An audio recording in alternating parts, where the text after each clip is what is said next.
왜 행복해요? 구체적으로 왜 행복한지에 대해서 한번 여러분 말씀을 해보세요. 구약시대보다 신약시대에 살고 있는 우리가 행복하다. 행복한 이유. 예. 네.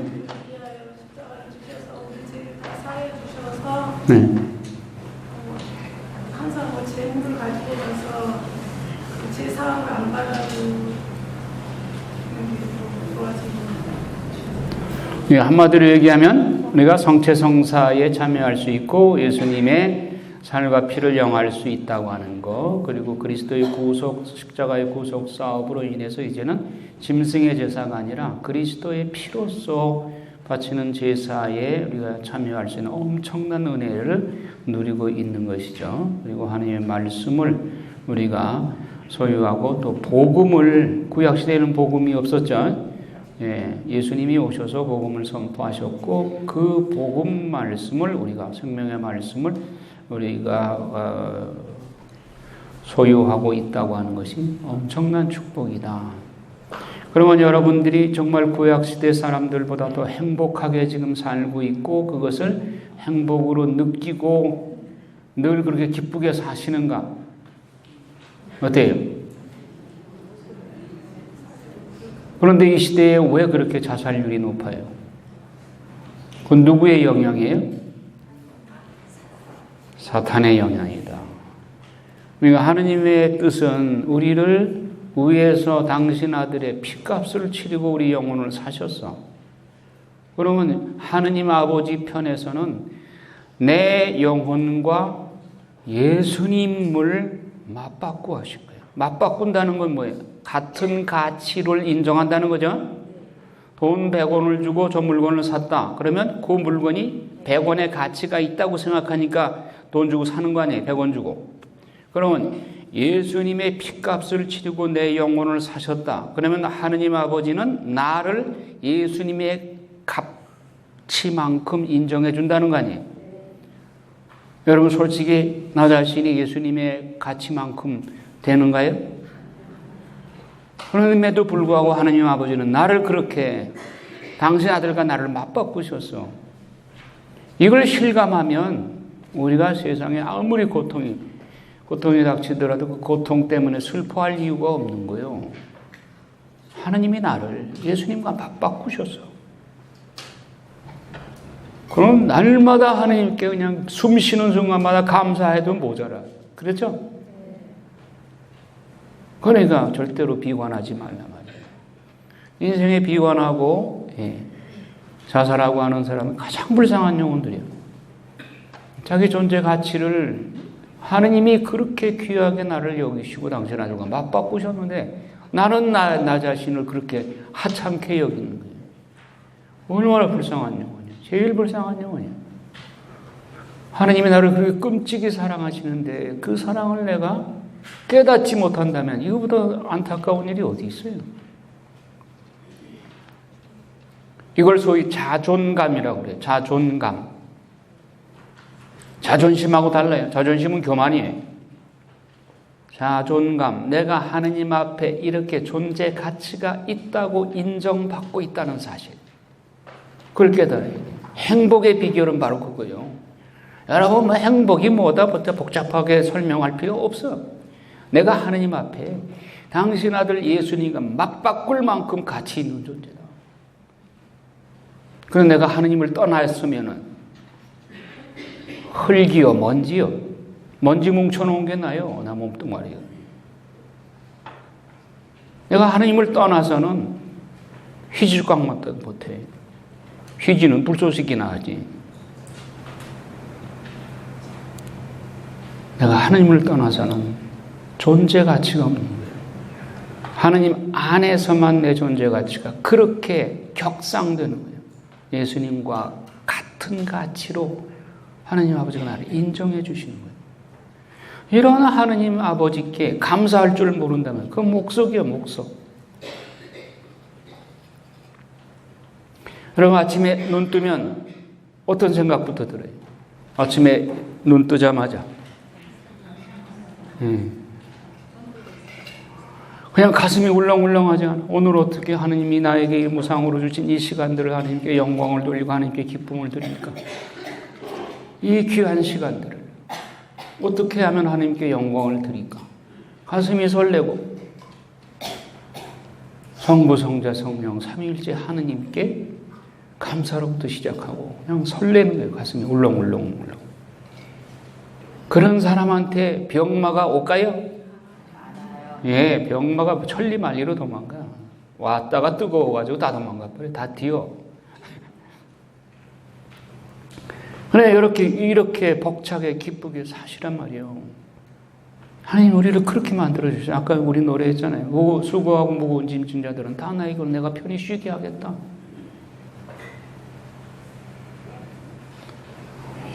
나를 따라오라.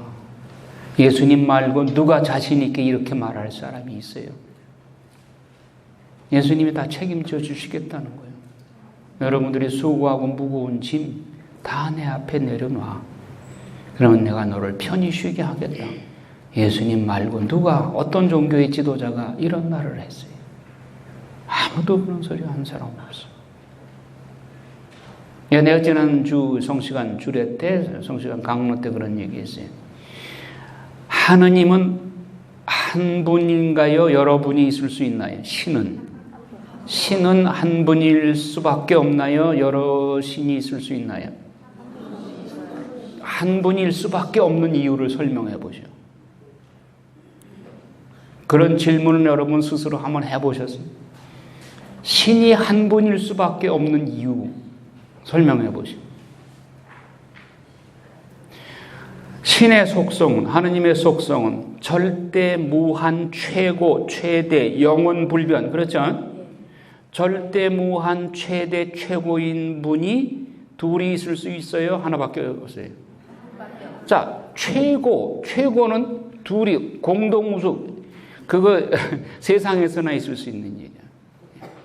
최고 절대 무한 불변 그리고 최상 하나일 수밖에 없어. 안셀모 주교 성인은 신을 정의하기를 그보다 더 큰 것이 없는 존재를 신이라고 가정을 할 때, 그러면 신은 하나일 수밖에 없다. 그렇잖아요. 그보다 더 큰 것이 둘이 있다? 그러면 요거보다 더 큰 것이 또 하나 있네? 있을 수가 없다네. 신을 정의할 때 그보다 더 큰 것이 없는 존재를 신이라고 하자.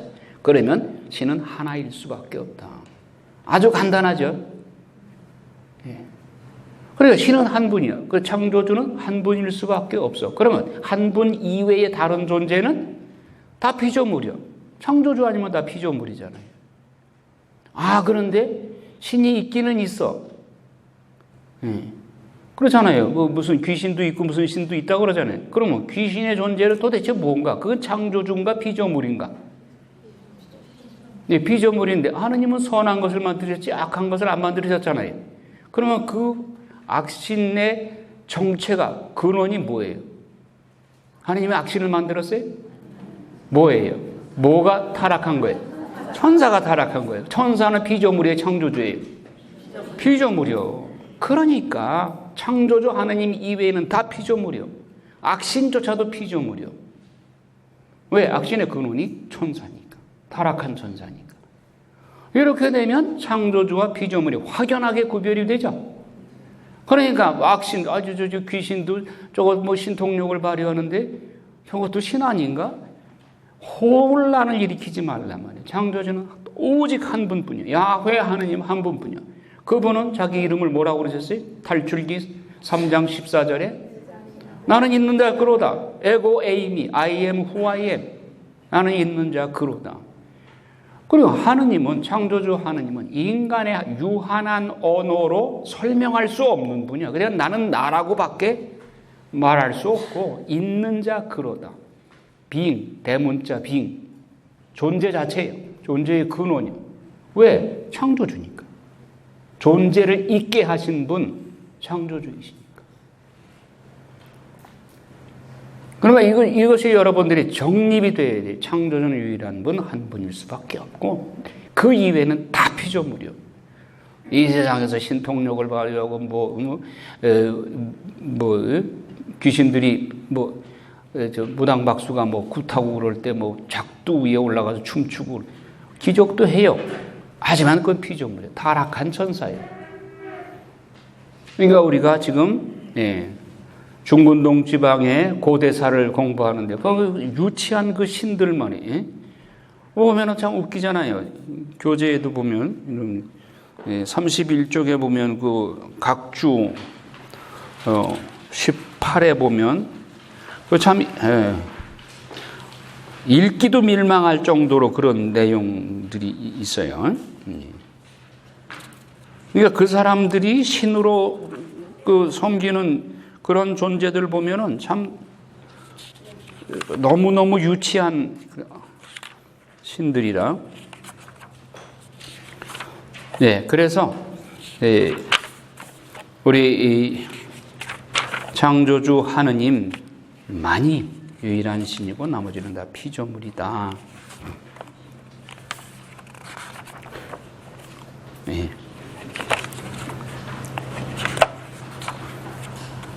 내가 잘못 지적을 했다. 15쪽에 그 각주 6번 밀리타이어 신내 신전 어쩌고 하는 얘기 있죠. 그거 내가 읽어주기도 참 나 뜨거울 정도로 그런 내용들이야. 그러니까 이렇게 유치했단 말이에요. 과거에 고대 중근동 지방에서 야훼 하느님 이외에 다른 신이라고 섬겼던 그런 신들이 이거는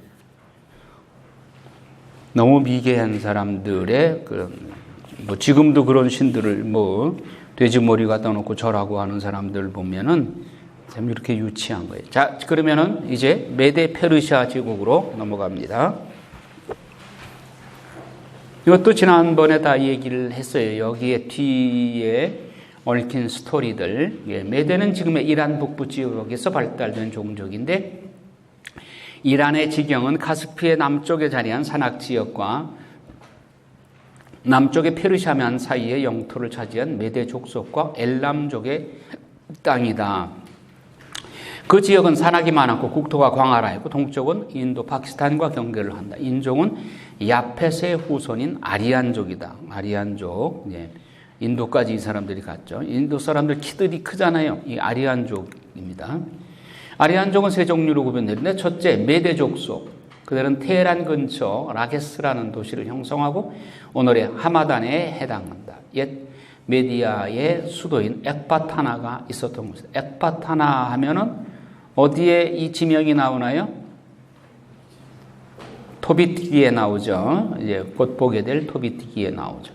둘째는 페르시아족, 지금의 파르스주 지역에 정주하였다. 엘람을 손에 놓고 수사를 수도로 하여 크게 번창하였고 나중에 세계를 지배하게 되었다. 페르시아의 이제 수도가 되죠. 나중에 그들은 인도로부터 이디오피아까지 다스리던 시절도 있었다. 이들은 엘람과 페르세폴리스를 건설한 종족으로 알렉산더 대왕이 점령하기까지 번성하였다. 이제 페르시아가 나중에 알렉산더 대왕한테 망하게 되죠. 셋째는 파르티아, 바데라고도 하는데 지금의 카스피의 동남쪽 코라잔주의 하르카니아와 파르티아를 점령하고 살던 종족인데 사도행전에 그 족속이 나온다. 파르티아족 여러 종족들을 성령 강림 때 그 여러 종족 사람들이 모여와서 일제히 성령을 받았다 할 때 그 파르티아족. 이들 종족 중 메데족이 처음에 번창하였다가 페르시아의 키루스가 메데족을 누르고 왕이 되어 나라 이름을 페르시아로 부르게 되었다. 그 이야기는 지난번에 제가 했죠. 메데 왕인 아버지, 그러니까 이제 그 딸을 낳았는데 만다넥 해몽 꿈이 아주 심상치 않았죠.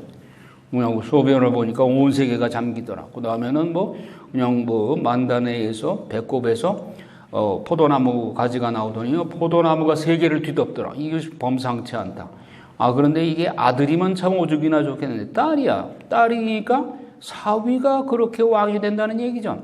그러니까 이거 큰일 났다. 메데도 사위 나라한테 망하겠구나. 이런 위기감을 느끼는 거예요. 그래서 메데 왕이 그 딸을 아예 저 시골 아주 총구석에 엘람이라는 조그마한 나라에 시집을 보낸 거예요. 일부러. 왜? 그래야 그 아들이 별 볼 일 없는 나라의 왕자가 돼봐야 뭐 얼마나 커지겠느냐. 그래서 이렇게 인간적인 머리로 그렇게 보내는데, 이 엘람의 그 아들이 바로 키루스나. 키루스가 나중에 결국은 메대를 쳐부셔가지고 페르시아 제국을 건설하잖아요. 키루스는 하나님의 섭리를 이루기 위해서 선택된 인물로 이사야 45장을 비롯해서 여러 군데에 나온다. 그의 이름을 퀴루스라고 불렀는데, 이거 퀴노, 암늑대의 아들이라는 뜻인데, 이게 이제 그 역사에 그 메대 왕의 총리 대신이 하르파고스인데, 하르파고스 총리 대신에 그 머슴의 부인이 이름이 퀴노야. 그런데 머슴의 부인이 이 키루스를 키운 거예요. 그 역사 얘기는 제가 지난번에 했죠. 그러니까 뭐 죽이라고 그러니까 안 죽이고, 마침 그때 이 여종이 사산을 내는데 그 아기하고 바꿔치기 해가지고 아기를, 왕자를 이렇게 죽였습니다. 그렇게 했는데 사실은 키루스를 살린 거죠. 그래서 그 여종의 부인, 종의 부인 퀴노 밑에서 크게 했는데, 그 아이 이름을 그 퀴노 엄마의 양엄마죠. 양엄마의 이름을 따서 키루스라고 이름을 지었다. 페르시아 역사 BC 538년부터 333년, 그러니까 키루스 2세가 창건하게 된 해가 538년, 333년은 알렉산더한테 망한, 다리우스 3세가 알렉산더 대왕한테 망하죠. 그때까지 한 200년 계속되죠. 페르시아 제국이. 페르시아 초대 왕인 키루스 2세는 유대인들을 바빌론 노예 생활에서 풀어주어서 유다로 올라가 성전을 재건하도록 호의를 베풀어 주었다. 하나님께서 그 마음을 움직인 거죠. 그로 인해서 유대인들은 솔로몬의 예루살렘 성전에 비해서 그 규모는 작지만 주룹바벨 성전이 재건되었고, 서기관이 하나님의 율법을 가르치고 해석하는 자들로서의 공적인 역할을 하기 시작했다. 구약 성경의 마지막 예언자인 말라기가 예언하던 BC 430년은 페르시아의 지배하에 있던 시대였다. 그러니까 세계 역사가 지금 어느 시대, 구원 역사가 지금 세계 역사의 어느 시점에 해당되는가, 이걸 염두에 두고 특히 신구약 중간사에서는 그걸 염두에 둬야 돼요. 자, 메디아 왕국, 아스티아게스 왕과 페르시아 왕 키루스 2세의 기원, 이 얘기 그냥 넘어가도 되겠죠? 그냥 넘어갑니다.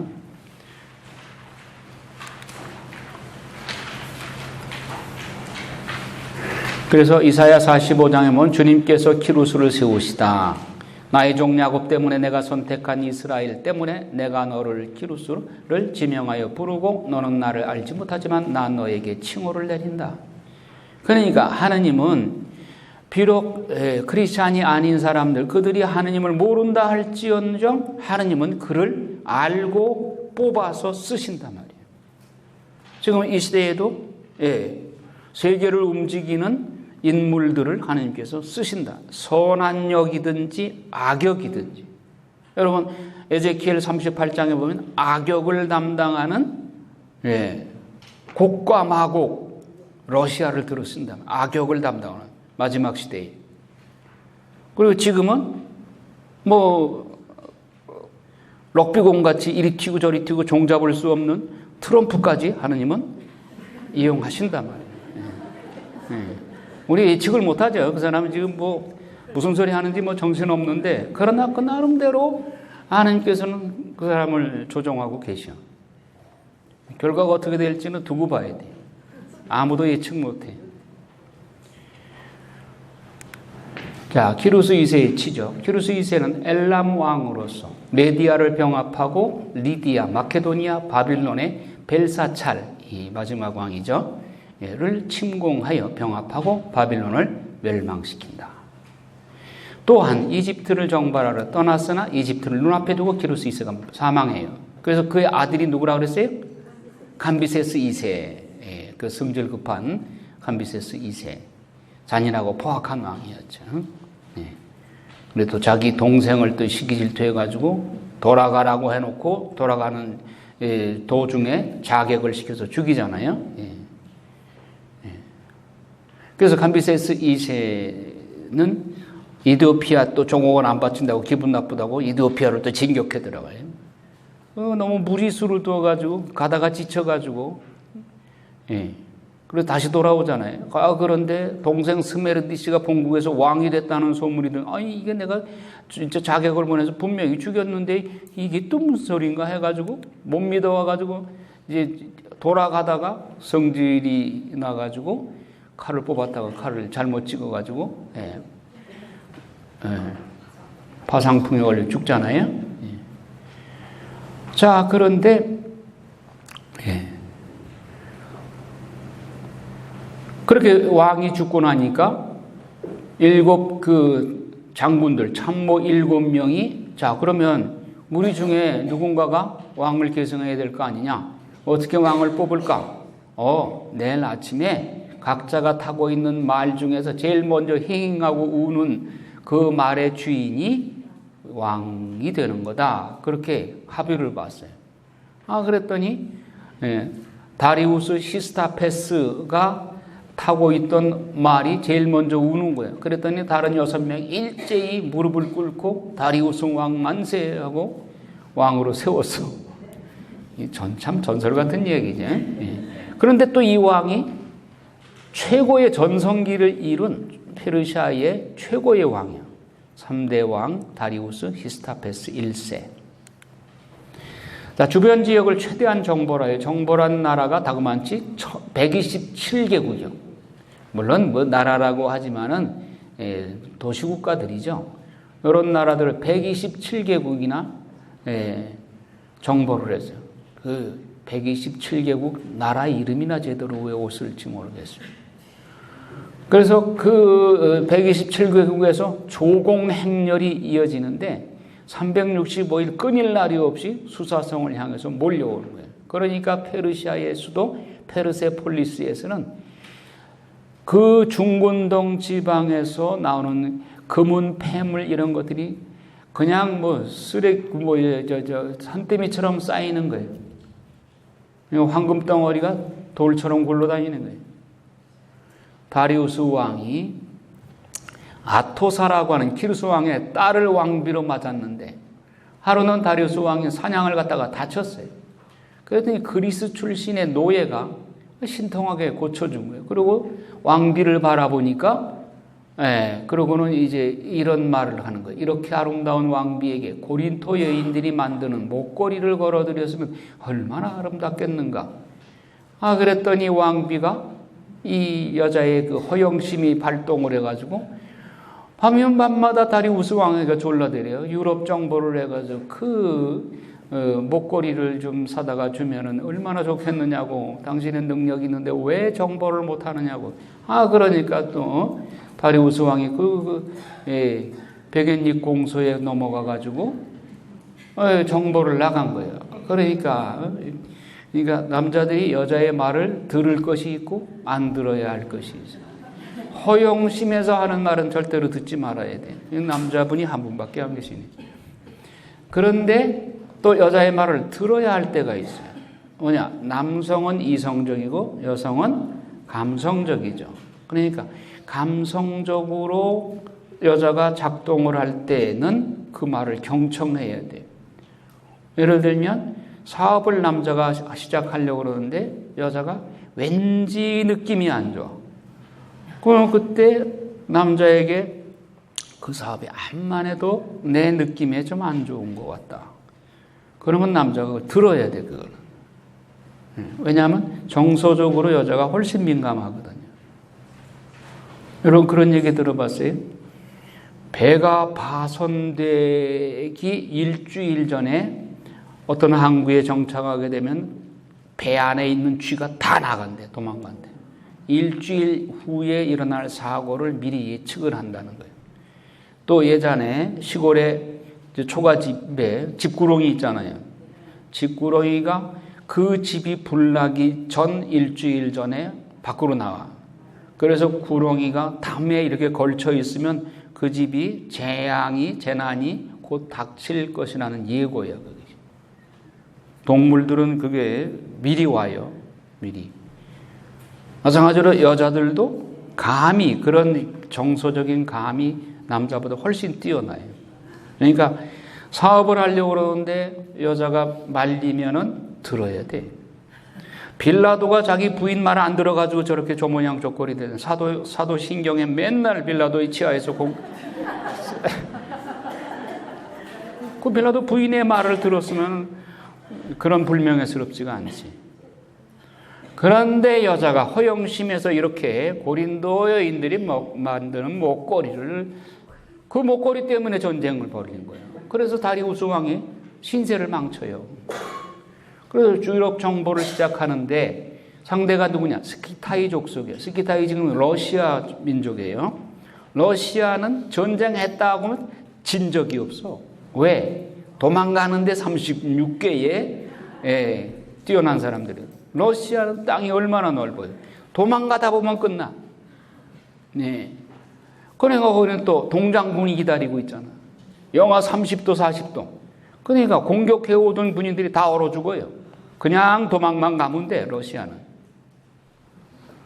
그러니까 러시아를 이긴 나라가 없어요.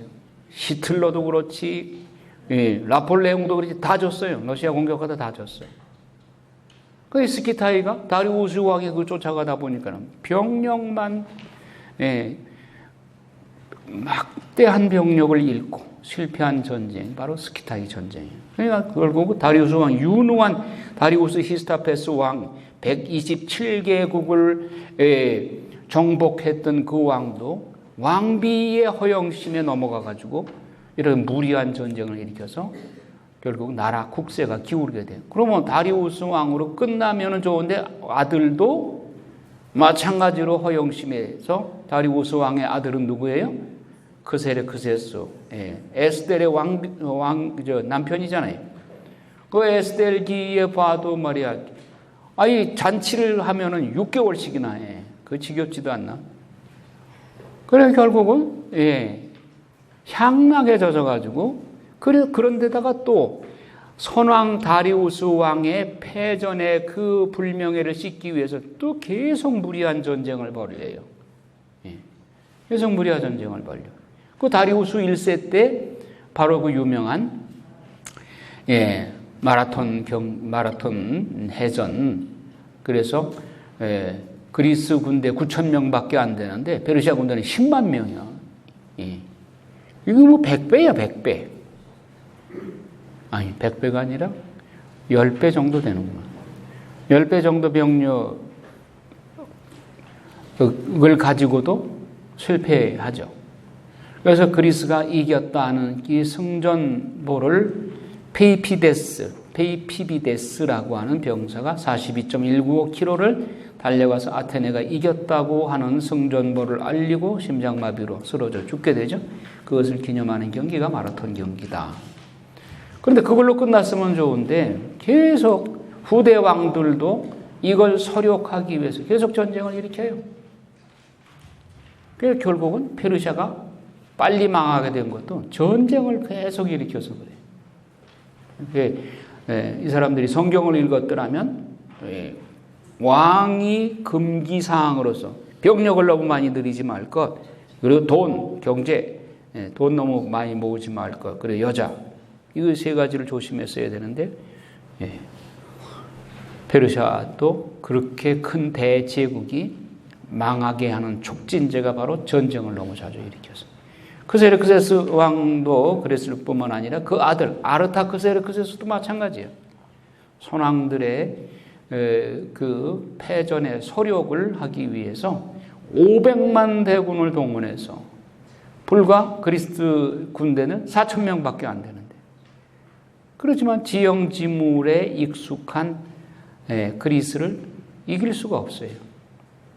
악천후와 태풍으로 인해서 패배해서 400만 명 병사를 잃고 돌아왔으니 민심이 얼마나 흉흉하고, 그 400만의 가족들은 어떻게 되겠어요?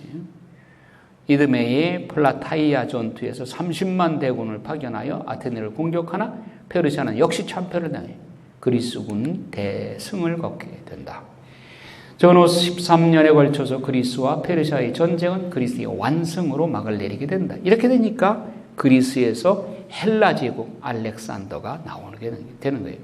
승리에 이르는 그리스도의 군대는 자유를 사랑하는 자유, 시민의 자발적이고 헌신적인 용맹과 지리에 익숙했던 점이다. 반면에 페르시아 군대는 억지로 증발되었고 너무 먼 길을 무리하게 행군해 왔기 때문에 지칠 대로 지쳐 있었던 것이다. 또 지리에 어둡기 때문에 많은 희생자를 나게 되었다. 그리스 군대는 천연 요새인 테르모필레의 절벽에서 승기를 잡은 것이 중요한 승리의 원인이다. 테르모필레 절벽. 우리나라 이순신 장군이 승리하게 된 것도 울돌목에서 왜군을 쳐 이겼죠. 예, 울돌면 물이 돌잖아요. 그러니까 일본 배들이 거기 들어가서 뱅뱅뱅 돌다가 푹 빠져버려요. 계속 그렇게 빠져요. 근데 그게 뒤에서 보이지도 않아. 예.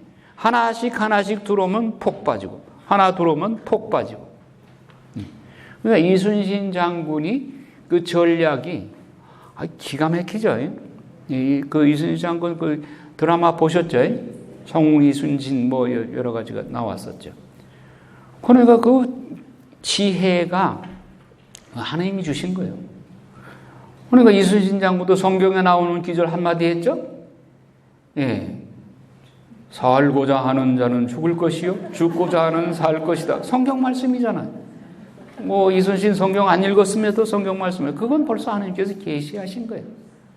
그러니까 전술 전략이 이순신이 썼던 전술 전략이 오늘날 전 세계 해군상관학계의 교본에 들어가 있대요. 그만큼 이순신 장군은 이 개인의 사람의 지혜가 아니라 하느님의 지혜를 하느님이 주신 거예요. 하느님은 키루스에게도 이방인에게도 지혜를 주시고 마음을 움직이셨듯이 이순신 장군은 하느님 아직 모르는 사람이었지만은 복음이 전해지기 전이었지만 이순신 장군 안에도 하느님께 역사하신 거예요. 그런 전술 전략이 어디서 그렇게 기발한 전술 전략이에요? 한산섬에서 그렇고. 그리고 이순신 장군은 단순히 무인이 아니에요. 무식한 무인이 아니에요.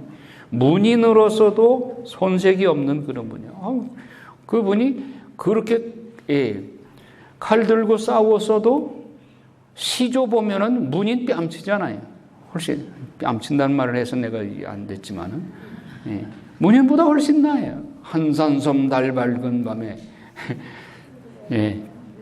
술에 혼자 앉아 긴 칼 옆에 차고 깊은 시름하는 적에 어디서 일성호 가는 애간장을 끊느냐 하면서 오국 충정의 애국지사잖아요. 그 당시 임금은 선조, 망나니 같은 선조가 이순신 장군을 인물을 몰라봤지. 청나라, 명나라 장군이 와가지고 이순신을 보더니만 뭐라고 평했느냐? 당신은 조선이란 나라가 품기에 너무 큰 인물이요. 바로 봤죠? 이순신 장군은 조선이 품기에는 너무 큰 인물이야. 왜 또 이렇게 흘러갔나요? 페르시아. 전쟁 너무 좋아하면은 그 어리석은 거예요. 자, 그 아르타크세르크세스. 자, 아까 다리우스 1세 때 유다에 아주 가깝게 지내던 임금하고 가깝게 지내던 사람이 바로 주룹바벨이에요. 주룹바벨 예수와 사제. 그래서 다리우스 1세 때 주룹바벨이 성전 짓는데 방해를 많이 받았죠. 그럴 때 주룹바벨이 하가이 즈가리아 예언자가 나오고 할 그 무렵에 임금에게 가서 설득을 한 거예요. 문서고를 보십시오. 혹시라도 키루스 대왕이 칙령 내린 게 있을 겁니다. 그러니까 그걸 몰랐어요. 왜냐하면 이 다리우스 왕은 키루스 왕은 혈통이 같지가 않잖아요. 저기가 캄비세스 2세가 죽었으니까. 그러니까 문서고를 가서 맨날 전쟁하러 다녔으니까 뭐 문서고 이런 걸 자세히 살필 틈도 없었죠.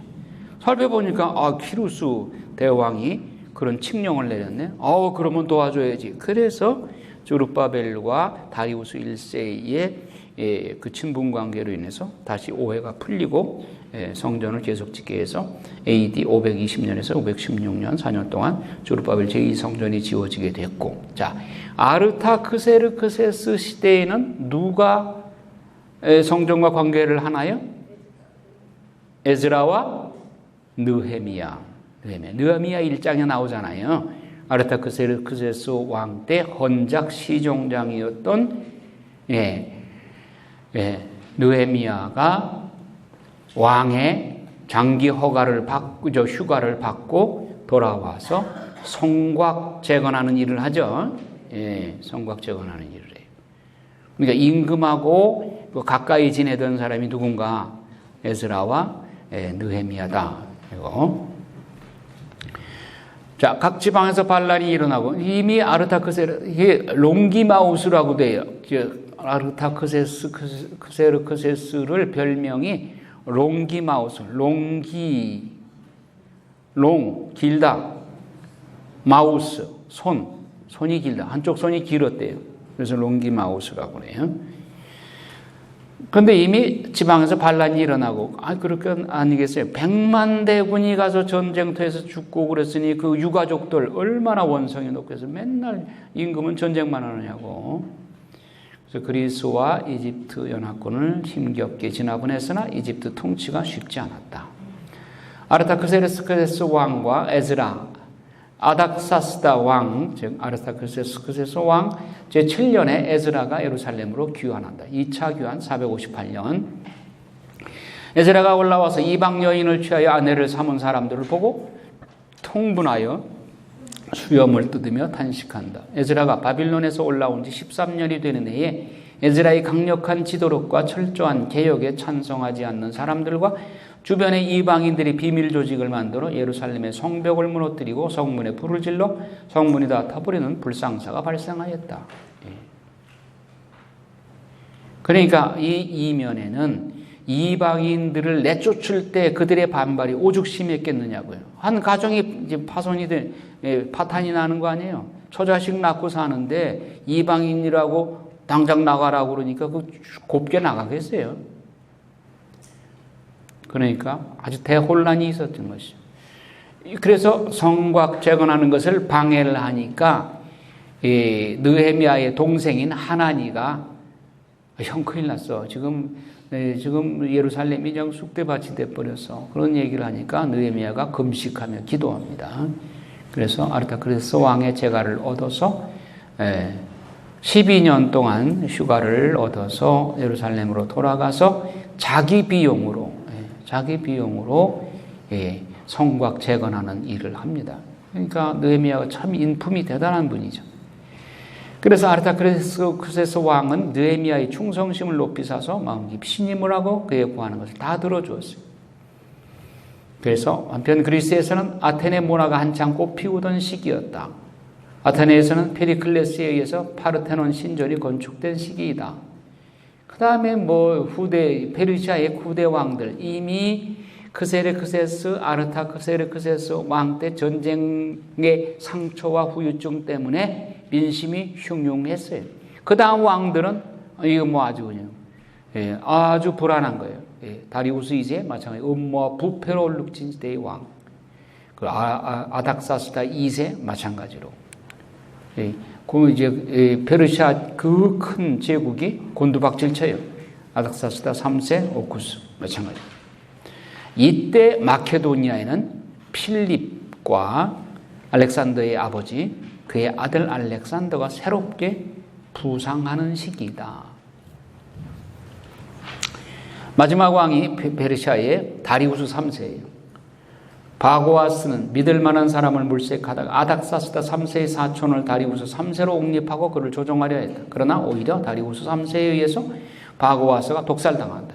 다리우스 3세가 왕이 되는 해에 마케도니아에서는 알렉산더가 약관의 나이로 마케도니아 왕위에 오른다. 자, BC 333년 이수수 전투.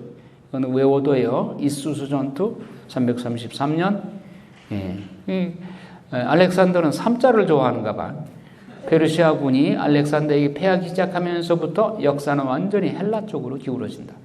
페르시아는 220년의 역사를 기록하고 멸망한다. 마케도니아까지 욕심을 부리던 페르시아가 스키타이 전투, 마라톤 해전, 테르모필레 전투, 살라미스 전투, 플라타이 전투에서 어이없이 패하게 되죠. 페르시아는 힘이 빠져서 마케도니아 알렉산더에게 패하고 만다. 근데 페르시아의 종교는 뭐냐?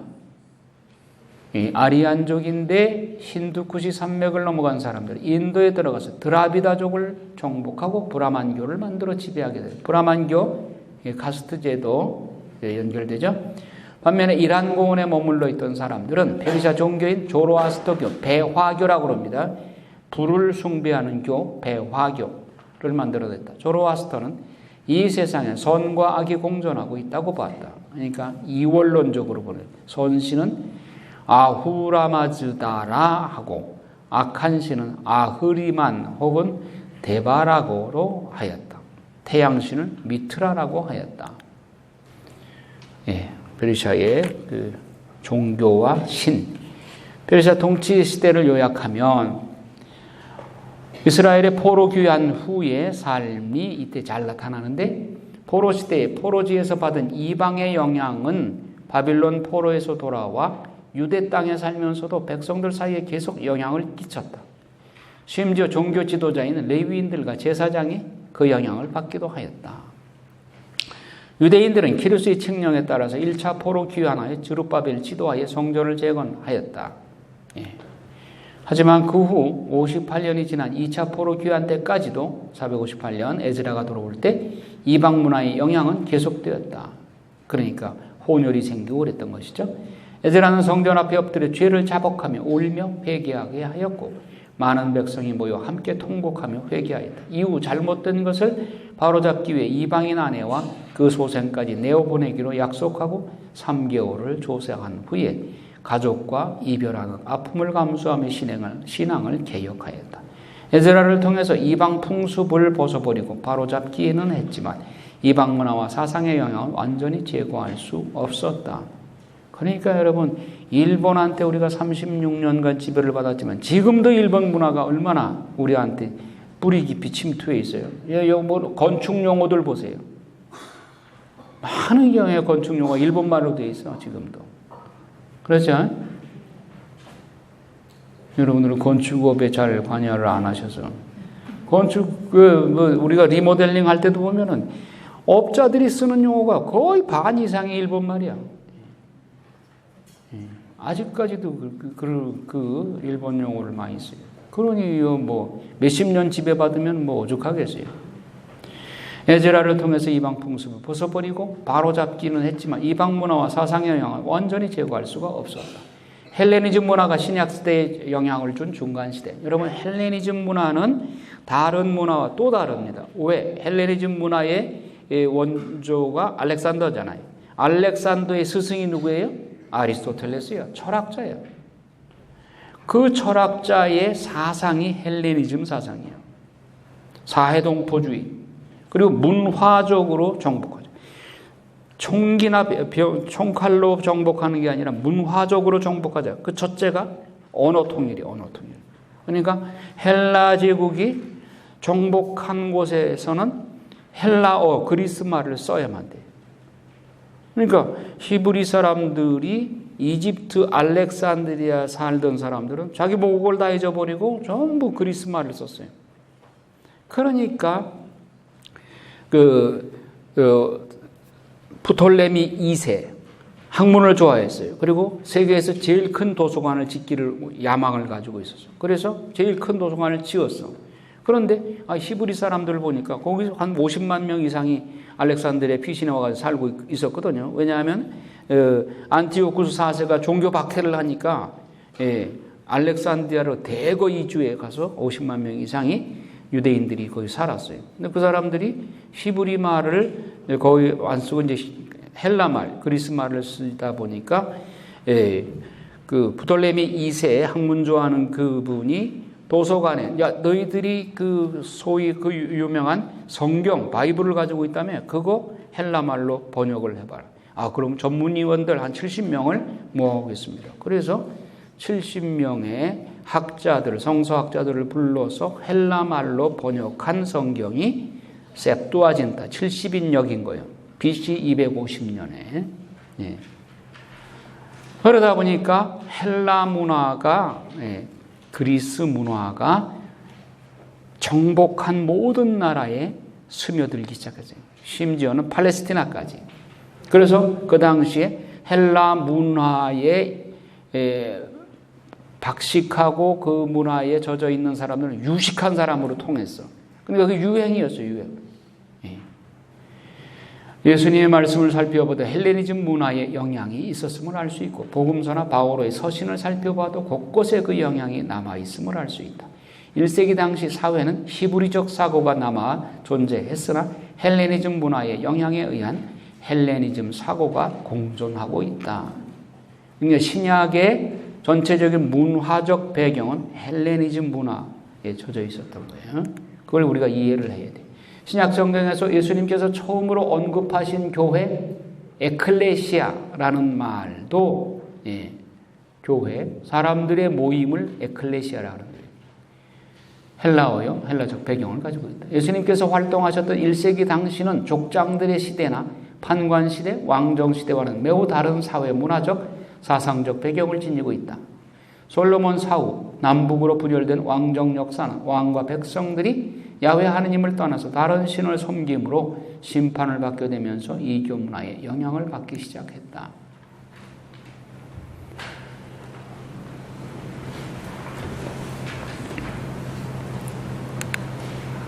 자, 구약 성경은 바빌론 포로에서 돌아와서 성전을 건축하고 예루살렘 성을 건설하는 에스라, 느헤미야 시대의 삶을 기록하지만 말라기 예언자를 마지막으로 더 이상 언급이 없다. 말라기 예언자 이후에 예수 그리스도께서 오시기까지 400여 년의 시간 단절이 있는데 성경은 침묵하고 있다.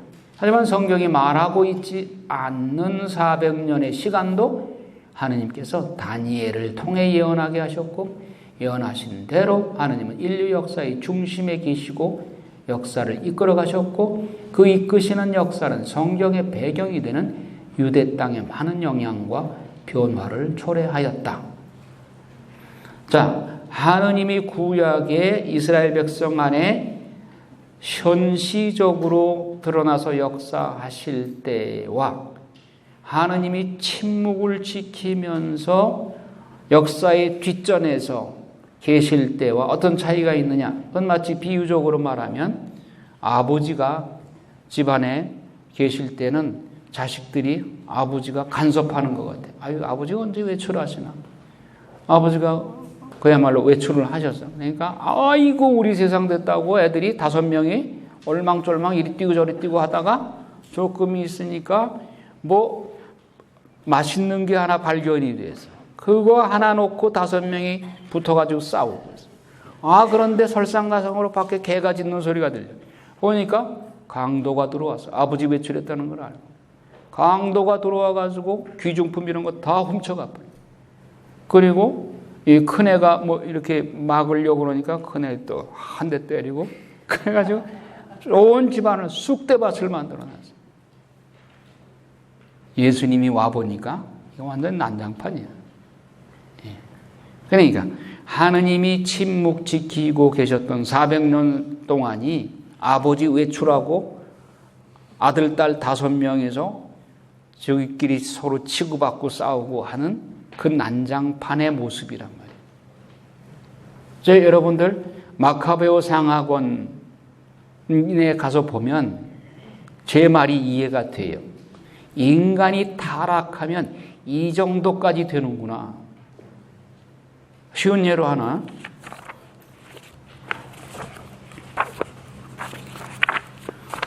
여러분 교재 30쪽을 보세요. 보면 프톨레미 도표, 프톨레미 왕조 이집트에, 그리고 오른쪽에 셀루코스 왕조가 있죠. 예, 프톨레미 왕조의 왕이 프톨레미 5세야. 근데 그 옆에 셀루코스 왕조의 안티오코스 3세.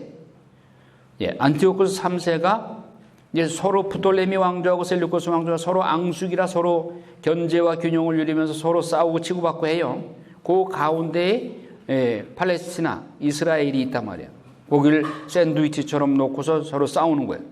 안티오쿠스 3세가 정략 결혼으로 자기 딸, 이름이 클레오파트라야. 이 클레오파트라는 이집트 클레오파트라 7세하고는 달라요. 이 클레오파트라를 프톨레미 5세한테 정략 결혼으로 내 딸을 데리고 우리 사이좋게 지내자 주어요. 그래서 거기서 난 아들이 프톨레미 6세야. 근데 6세의 아들이 프톨레미 7세가 되고 딸이 클레오파트라 테아야. 이 문제의 클레오파트라 테아를 보시란 말이에요. 프톨레미 6세가 자기 딸을 가지고 처음에 누구한테 주느냐 하면 알렉산더 발라스라고 하는 사람한테 주어요. 그 사람이 제일 유력할 것 같으니까. 줬다가 그 다음에 요 셀루코스 4세의 아들 데메트리오스 1세가 나오고 그 밑에 아들이 데메트리오스 2세가 있고 그 다음에 안티오쿠스 7세가 있는데 데메트리오스 2세가 세력이 더 강해지는 것 같아. 알렉산더 발라스보다. 그러니까 프톨레미 6세가 자기 딸 테아를 알렉산더 발라스한테 빼가지고 데메트리오스 2세한테 갖다 줘. 물건 갖다가 바꿔주듯이. 그 다음에 보니까 안티오쿠스 7세가 더 유력할 것 같거든. 다시 딸을 불러가지고 안티오쿠스 7세한테 줘. 그러니까 클레오파트라 테아는 알렉산더 발라스가 1남편, 데메트리오스 2세가 2남편, 안티오쿠스 7세가 3남편, 세 번째 남편. 딸을 가지고 이렇게 줬다 뺏었다 한다. 이게 인간 양심으로 있을 수 있는 일이에요? 하느님이 역사를 주관하시고 섭리하셨다면 이런 일이 있을 수가 없죠. 자, 하느님이 손 놓고 계시니까 인간끼리 사는 세상에 이렇게 쑥대밭이 되는 거예요. 이건 동물들한테서나 있을 수 있는 일이죠. 그러니까 인간의 양심이 있고 어쩌고 그러는데 하느님 없으면, 하느님 빼버리면 인간 양심도 다 털난 양심이에요. 그러니까 신구약 중간 시대가 이렇게 된단 말이에요. 이런 역사란 말이에요. 자, 바빌론과 페르시아의 통치를 이어서 그들을 정복한 마케도니아의 알렉산더를 중심한 그의 후계자들은 헬라 제국을 형성하고 헬레니즘 문화를 전파했다. 헬라를 이어 등장한 로마는 지중해 주변을 정치적으로 통일하였지만 이게 언제예요?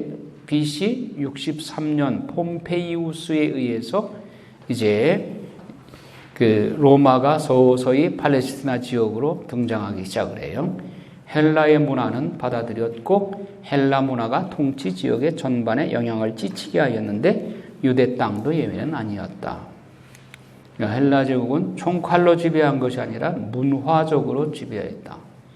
헬레니즘은 BC 5세기 아테네에서 발달했던 헬라 본토의 사상, 예술, 상업을 말하는데 그 기원은 아테네 사람들이다.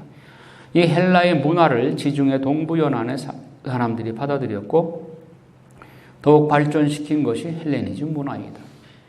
헬레니즘 문화 전파의 중심에는 아리스토텔레스의 개인 교수를 받은 알렉산더 대왕이 있다. 알렉산더 대왕은 마케도니아를 떠나서 동방을 정복하며 헬레니즘 사상을 퍼뜨렸고 그 영향은 야훼 하느님의 백성이 사는 유대 땅도 피해갈 수 없었다. 헬레니즘 문화는 주 7세기 이슬람이 나타나고 아랍이 이 지역을 점령하기까지 약 1000년 동안 지속되었다. 로마 시대에도 헬레니즘 문화가 그대로 적용됐어요. 그만큼 헬레니즘 문화가 말하자면 세상적으로 말하는 우수한 문화죠. 로마는 힘으로는 전 세계를 제패했지만 문화적으로는 헬레니즘 문화예요. 이처럼 성경의 배경이 되는 유대 땅과 유대인들은 그들을 지배 통치하는 나라들에 의해서 종교, 정치, 사회, 문화 전반에 걸쳐서 헬레니즘 문화의 영향을 받지 않을 수 없었다. 아시리아와 바빌론의 포로 시대를 거치며 히브리어를 사용하지 못하고 공용어인 아람어를 사용해야 했고 헬라와 로마의 통치를 받으면서 아람어 대신 헬라어를 공용어로 사용했다. 유다인들은 자신들의 민족 언어인 히브리어는 수세기 동안 사용하지 못하게 되었고 BC 2세기경 구약 성경마저도 헬라어로 번역된 70인역을 사용하게 되었다. 예수님 당시에는 로마가 통치하였지만 헬라어가 공용어였고 아람어가 함께 쓰였다. 따라서 신약 성경은 무슨 말로 쓰여졌어요? 헬라어로, 그리스 말로 쓰여졌어요. 헬라어의 특징은 단어가 세분화되고 아주 우수한 언어예요. 표현의 그 단어가 아주 풍부해요. 예를 들면 사랑한다, 사랑이라는 단어도 아주 여러 가지. 그러니까 요한복음 21장에도 예수님이 베드로에게 너 나를 사랑하느냐? 그 단어도 여러 가지 단어로 표현해요. 우리는 그냥 사랑한다, 사랑하느냐라는 한 단어로 해석을 하지만, 번역을 했지만, 그러나 헬라어는 다른 방법으로, 여러분, 아가페라는 사랑, 에로스라고 하는 사랑, 여러 가지로 표현이 다르단 말이에요. 그만큼 표현력이 아주 풍부해요. 신약 성경을 제대로 공부하려면 헬라어를 좀 배워야 되죠. 여러분들한테는 헬라어 몰라도 전혀 상관이 없으니까 부담 느끼지 마시오. 헬라 제국 역사가 구원사에 끼친 영향. 페르시아가 점점 쇠약해져 갈 때 마케도니아에서는 필립 왕이 일어나서 알렉산더의 아버지 그리스 도시국가들을 처음으로 연합하는 데 성공하였다. 그러나 필립 왕은 BC 336년에 모살되어 큰 뜻을 이루지 못하였다. 그러자 그의 젊은 아들 알렉산더가 뒤를 이어서 왕이 되었다. 어릴 때부터 아리스토텔레스의 사사를 받은 그는 사상적으로 스승의 헬레니즘 철학을 정치 세계에서도 펼치고자 문화적 정복을 모토로 하고 급속도로 영토 확장을 전제해 나가서 10년이란 짧은 그의 정치 생애 동안만이 아니라 그의 왕국이 멸망한 후에도 헬레니즘 사상은 로마 시대까지 지대한 영향을 미쳤고 유대 문화와 그리스도교에도 상당한 영향을 미쳤던 시대의 영웅이다. 그는 원정길에도 일리아드와 오디세이를 지니고 다녔다고 한다. 그는 처음에는 그리스 사람들의 지지를 못 받고 주로 마케도니아 사람들의 지지를 받아 역사가 식물학자, 지리학자 등의 참모진을 이끌고 작은 군대로서 정복에 나서 트로이전을 필두로 질풍노도처럼 질주한 가장 짧은 기간에 가장 넓은 영토를 확보한 시대의 영웅이었다.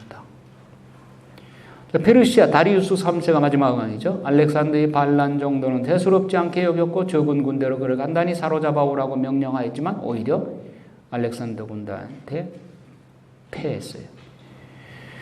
위험을 반조시켜 알렉산더 군대가 승리하자 아시아로 가는 통로가 열린 것이다. 알렉산더는 소아시아의 여러 도시를 차례로 정복하여 해방과 자유라는 이름으로 그들을 페르시아의 지배로부터 해방시켜준다는 명분으로 그들을 관대하게 대하니 페르시아에 불만이 많던 도시들이 알렉산더를 해방자로 환영하게 되었다.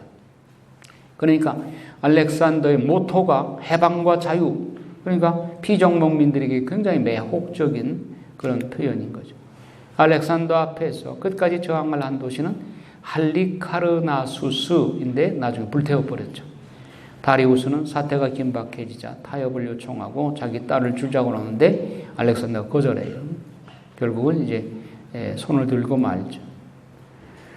가자를 2달 만에 정복하고 여세를 몰아 이집트에 도착하니 이집트 국민들은 페르시아를 미워하여 알렉산더를 해방자로 환영했어요. 그냥 무혈혁명으로 무혈을 점령하게 된 거예요. 알렉산더는 이집트의 행정을 재편성하고 이집트인들로 관료를 삼고 군대만 그리스도 군대로 편성하였다. 이집트인들은 알렉산더 대왕을 크게 환영하여 알렉산드리아 도시를 건설하고 이 도시는 새로운 도시보다 활기찬 무역 도시로 발전하였다. 여기에 히브리인들이 대거 이주하게 되니까 유대인들은 장사하는 데 또 뛰어나죠. 그래서 알렉산드리아가 상업 도시로 크게 발전하는 거예요.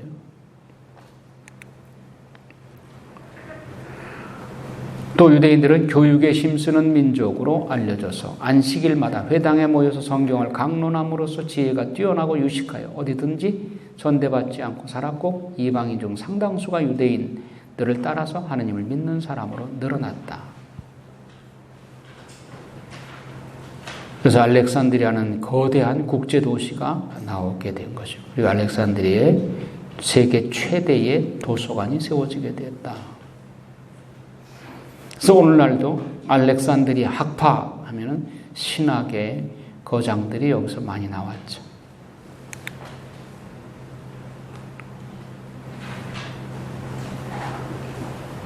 바빌론 지역에서도 알렉산더를 대환영했어요. 예. 자유와 해방, 그렇게 캐치프레이즈를 내걸고, 예. 그들을 강제로 지배하고 그런 것이 아니라 문화적으로만 지배하려고 그러니까 오히려 그들을 환영했어요.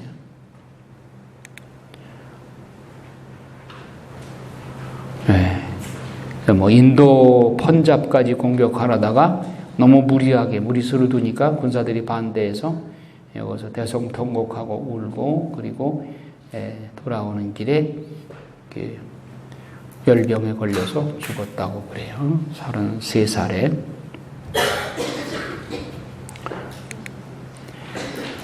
자, 그가 다다넬스 강을 건너서 불과 11년 만에 거의 전 세계를 정복하였다. 그러나 그가 전파한 헬레니즘 문화는 그 후에도 지속적으로 영향력을 미치고 확산되어 발전했다. 그가 죽은 왕비 록사나의 몸에서 독자요 왕자가 태어났는데 너무 애가 갓난쟁이니까 알렉산더의 이복 루이의 남편인 카산더가 죽여버리죠. 왕자를 살해해. 자, 150년 전쟁. 자, 이집트의 프톨레미 왕조와 시리아 쪽의 셀류코스 왕조, 두 왕조가 서로 갈등을 일으키고 싸움을 하는데 150년 전쟁을 하는데 그 사이에 끼었던 팔레스티나, 이스라엘 지역이 샌드위치처럼 이 고통을 같이 겪는 거예요. 프톨레미에게 총사령관인 셀류코스가, 이 사람은 장군도 아니에요. 그 프톨레미 밑에 있던 부하 장군이었어요. 그런데 자기가 시리아 쪽을 성공적으로 지배하니까 그럴 바에야 내가 독립하지 하고 프톨레미한테 나 시리아 독립하겠다. 그래가지고 둘이 이제 왕조, 한쪽에는 프톨레미 왕조, 한쪽에는 셀류코스 왕조로 이렇게 갈리게 되는 것이죠. 디아도코이 시대라는 말을 여러분 가끔 들을 거예요. 디아도코이는 계승자라는 뜻인데, 알렉산더가 죽고 나자 그 각 지역을 분배한 장군들 간의 각축전이 벌어진 시대를 디아도코이 시대라고 한다. 에피고노이 시대, 프톨레미 왕조의 유대의 지배. 자, 프톨레미 왕조가 먼저 유대 지역을 지배하게 되어 4차 디아도코이 전쟁 중 입소수 전투에서 프톨레미 왕조의 프톨레미 1세가 남부 시리아를 점령하면서 유대는 프톨레미 왕조의 통치를 받게 된다. 프톨레미 라기의 왕위는 BC 283년 그의 아들 프톨레미 필라델푸스, 프톨레마이오스 2세, 이 학문 좋아하는 이 사람이에요. 그러나 학문적 관심이 많아서 유대인들을 극진히 대우하여 유대인 성서학자들을 초빙해서 셉투아진타 70인역 성경을 헬라어로 번역하는 최초의 인물이 됐죠. 그 후에 역사가 나오고, 그 다음에 이쪽 셀류코스 왕조의 안티오쿠스 3세가 등장을 하는데, 이 안티오쿠스 3세가 프톨레미 왕조 쪽에 지배를 하러 갔는데 로마가 이미 이집트 쪽에 눈독을 들이고 있어요. 그래서 로마의 방해로 안티오쿠스 3세가 이쪽 이집트 쪽을 지배를 못하죠. 그런데 로마한테 안티오쿠스 3세가 전쟁에서 크게 패해요. 그러니까 로마에서는 안티오쿠스 3세한테 막대한 전쟁 배상금을 내라고 해요.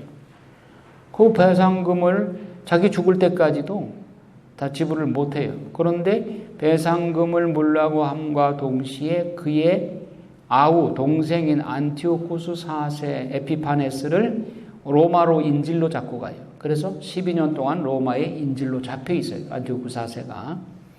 안티고스 3세는 사태가 어느 정도 진정되자 이집트 프톨레미 5세 왕과 우호 관계를 맺고 자신의 딸 클레오파트라를 프톨레미 5세 왕의 아내로 주고, 아까 설명했죠? 바로 이 왕이에요. 안티고스 3세가 자기 딸을 프톨레미 왕한테 주는 거예요. 그 딸의 지참금으로 코엘라, 수리아와 사마리아와 유대와 페니키아를 주었다. 그날 이후 세금을 걷어서 이집트 절반, 시리아 절반을 나누게 되었다. 자, 그 다음에 그 셀류코스 왕조가 이제 유대 지배를 하게 되는데, 프톨레미 왕조는 이제 지배가 끝나고 198년경에 끝나고, 그 다음에 셀류코스 왕조가 유대를 지배해요. 이집트 프톨레미 1세 소테르의 군대 총사령관이었던 셀류코스 1세가 니카토르에 의해서 시작되어 BC 64년 필리포스 2세까지 248년간 계속되는데, 셀류코스는 바빌론을 정복하고 왕조를 시작해요. 그래서 셀류코스와 카산더 리시마코스가 연합해서 안티고누스를 제압하고 세계가 4명의 천하로 이제 좁혀지게 되는데, 이제 그 시리아 쪽에 셀류코스 3세가 대를 이으면서 팔레스티나의 구원 역사에 관계가 되는 사람이에요. 셀류코스 3세가. 그 다음에 이제 안티오쿠스 3세로, 그 다음에 그 악명 높은 안티오쿠스 4세가 대를 잇죠.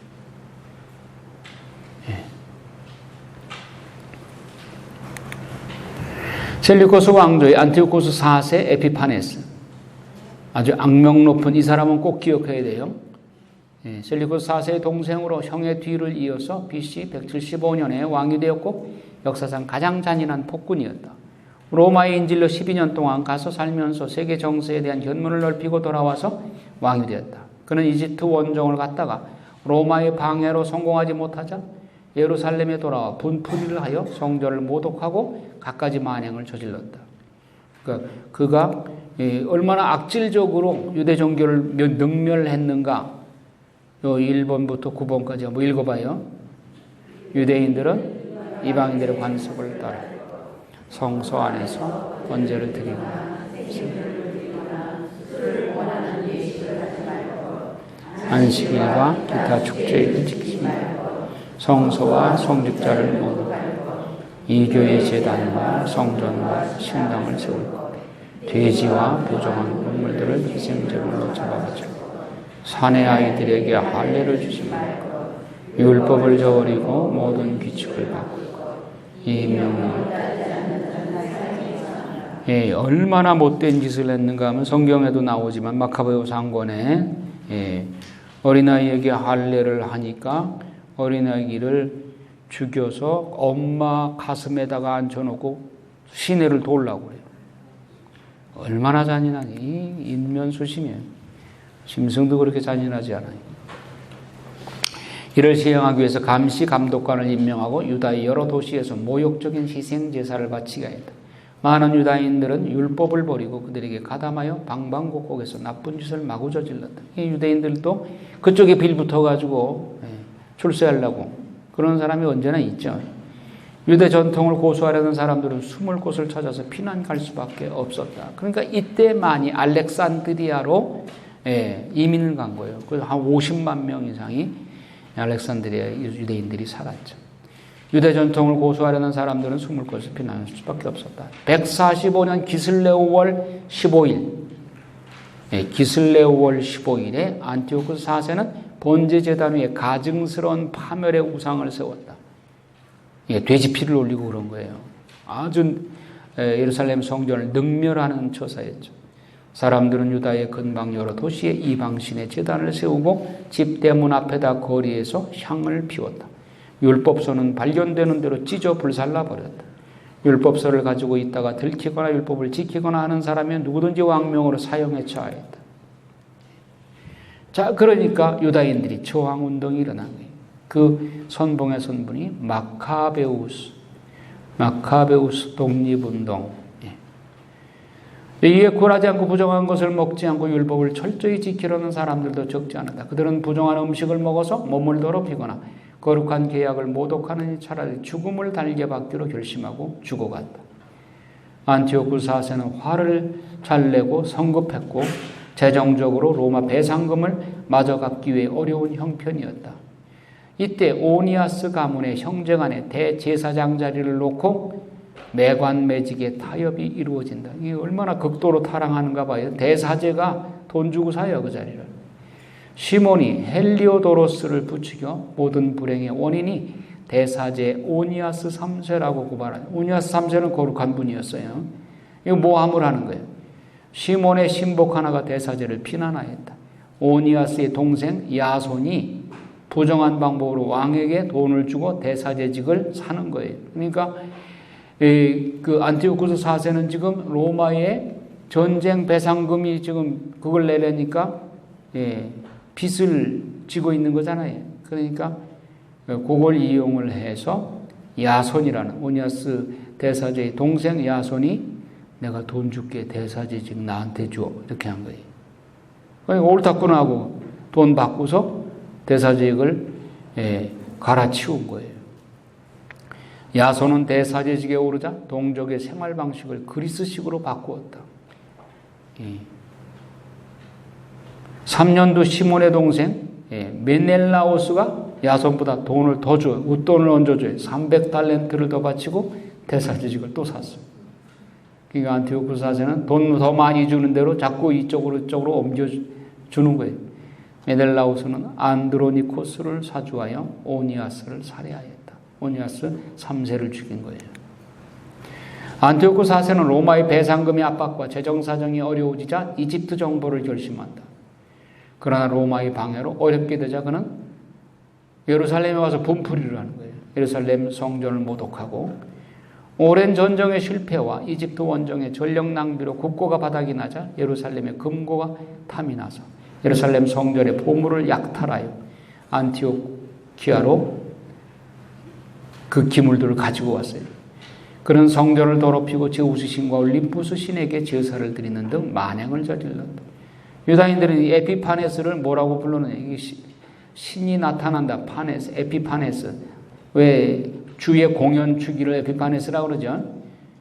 그런데 이걸 유대인들이 비웃어서 에피마네스라고 고쳐서 불러요. 미친놈이라고. 이 인물은 적그리스도의 표상이며 성전에 돼지피를 흘리게 하였다. 성전을 모독하는 이런 행위에 대해서 다니엘서에서 우리가 공부했죠. 이것이 요한복수록에 또 나옵니다. 안티오쿠스 4세는 자신의 만행에 저항하는 경건한 유대인 650명을 전차로 갈아서 죽이기도 하고 갖은 만행을 다 자행했다. 이에 분연히 일어선 인물이 마따디아스였다. 의용군을 조직하여 저항하다가 아들들에게 유대 전통을 위해 끝까지 싸울 것을 유언하고 BC 166년에 별세하였고 셋째 아들 유다가 그를 계승하여 의용군을 지휘하였다. 그래서 이 운동은 유다 마카베우스 독립운동이라고 한다. 이 배경으로 쓰여진 성경이 마카베오 상하권이죠. 다니엘의 예언 성취. 다니엘이 미래사에 대한 환상을 보는 중에 치열한 전쟁의 시나리오를 보게 되는데 계시의 내용은 곧 신구약 중간에 일어날 일들을 개괄적으로 보여준다. 기루스 왕의 후에 세 왕이 더 일어날 것인데 페르시아 왕, 헬라 제국, 로마 제국 이런 거에 관한 예언이 나왔죠. 다니엘서에. 3년 반 동안 노력 끝에 BC 165년 12월 25일에 안티오쿠스 4세의 모독으로 피폐된 성전을 수리하여 정화하였으므로 이를 기념하여 오늘날의 수전절, 하누카 축일, 봉헌절이라는 명절로 지키고 있다. 하누카 축일, 이게 여기서 유래하는 겁니다. 그러니까 성전 정화. 그러니까 안티오쿠스 4세가 능멸했던 예루살렘 성전을 다시 정비해서 성전을 성전을 수리하고 깨끗하게 해서 주님께 다시 봉헌한 축일, 이것을 하누카 축일이라고 합니다. 성전 봉헌 축일에 예수님이 입성하시죠? 예수님이 올라가시죠? 예루살렘 성전에. 그러니까 명절에 예수님이 요한복음에 보면 성전에 올라가는 내용이 나오죠. 그걸 여러분들은 신약 성경에 그럴 때 그런 거를 그냥 뭐 그런가 보다 하고 지나가 주시니까 눈에 안 띄지 그런 것이.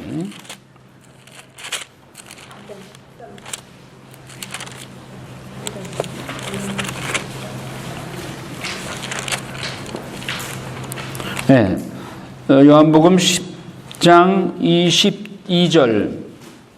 그때 예루살렘에서는 성전 봉헌 축제가 벌어지고 있었다. 이게 한우가 주기란 말이에요.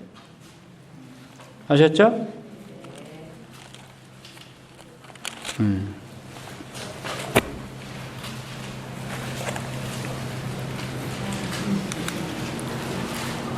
자, 그러면은 마카베오 혁명과 하스몬 왕조, 이것은 다음 시간에 보도록. 오늘 여러분들 조금 머리가 복잡하죠?